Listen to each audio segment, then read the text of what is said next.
It's time for our pit stop. Here, we take a brief rest. It's a time to refuel, recharge, and explore shorter topics that are meaningful and helpful to us RVers.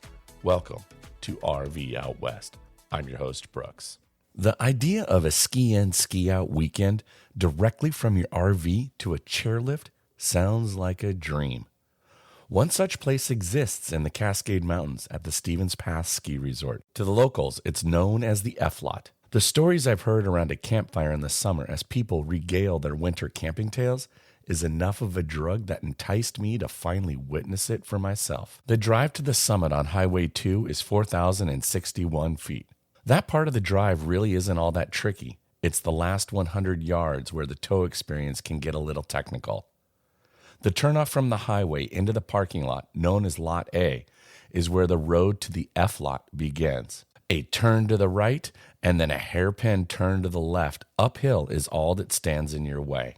Once you arrive, 2 rows of RVs are all backed in at a 30-degree angle against a snowbank. They are each plugged in to a 30-amp power pole, and there are 3 RVs to a power pole. So if you get there first, you take the center spot, and then people can park in to your left and to your right. I will say that the parking does get a little bit tight, so you want to make sure that if you are coming in, make sure you leave enough room for 2 more RVs to come to your left and the right. A tall snowbank caps the back of the parking lot from where the snowcats have cleared the lot on Tuesdays. As you arrive, Misty, the lot attendant in her high-vis yellow jacket, will greet you. Be prepared to show your reservation as this is a paid lot. She will turn you around if you try to sneak in.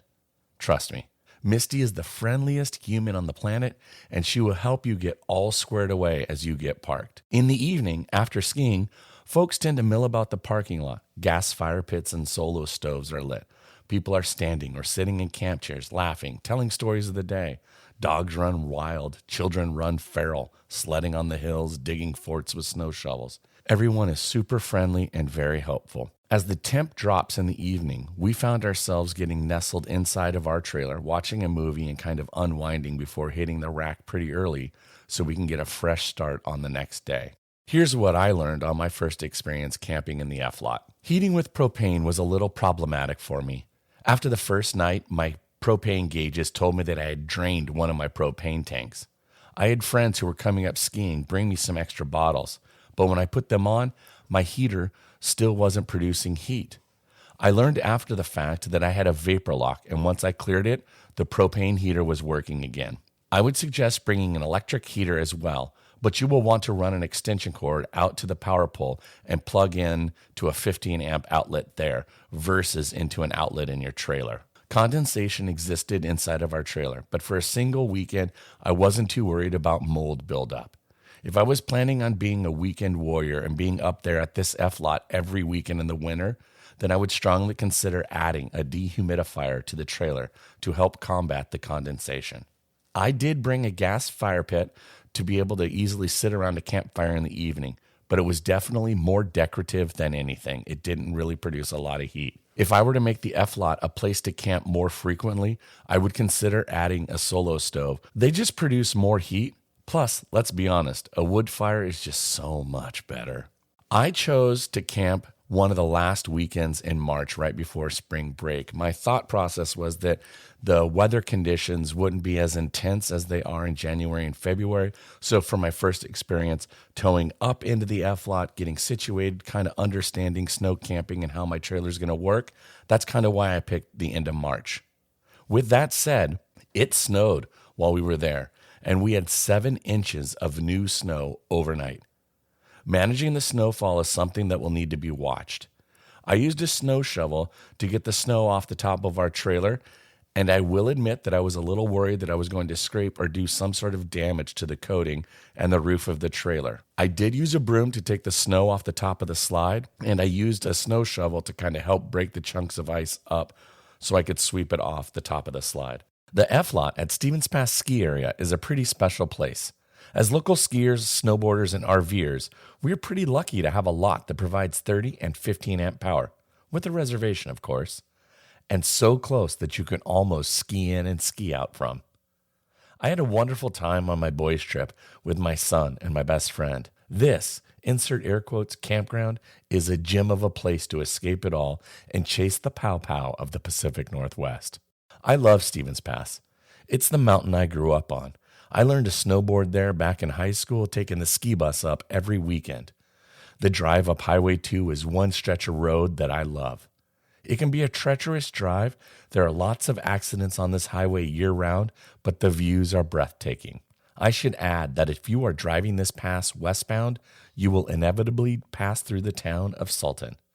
There's a term known as the Sultan Crawl, and if you don't leave Stevens Pass by absolutely no later than 2 p.m., you will easily add 1 hour to your drive time. It is safe to say that this is a daily occurrence, not just a weekend thing. I say this only to advise and share if you are not familiar.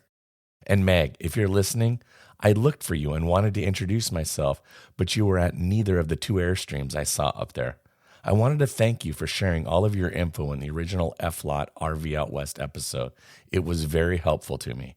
And for those listeners not familiar, go back and give a listen to episode 32, Unlocking the Mystery of the FLOT. Please note, I goofed when I uploaded that episode, and so it's just the edit of the interview. No intro, no outro, nothing. My bad. If you are considering camping in the FLOT, there are a lot of wonderful aspects to camping there. But it is winter camping, so there are those considerations as well. If you are a skier or a snowboarder and an RVer, don't count this out. Yeah, I'm talking to you, Tim. I plan to make this an annual camping trip. Reservations go on sale typically every October. Too bad this ski season is over. Now you have to wait until next year. Thanks so much for listening to RV Out West. Join us again in 2 weeks with our next episode. Please like and subscribe to our podcast on iTunes or wherever you choose to get your podcasts so you never miss an episode. And I sure would appreciate if you left a rating or a review of the show. Special thanks to Scott Holmes Music for providing the intro song, We Are One. RV Out West can be found on Instagram and Facebook, where you can interact with us and follow along on our RV adventures around the Pacific Northwest. So get out there, explore, and go see what's beyond the horizon.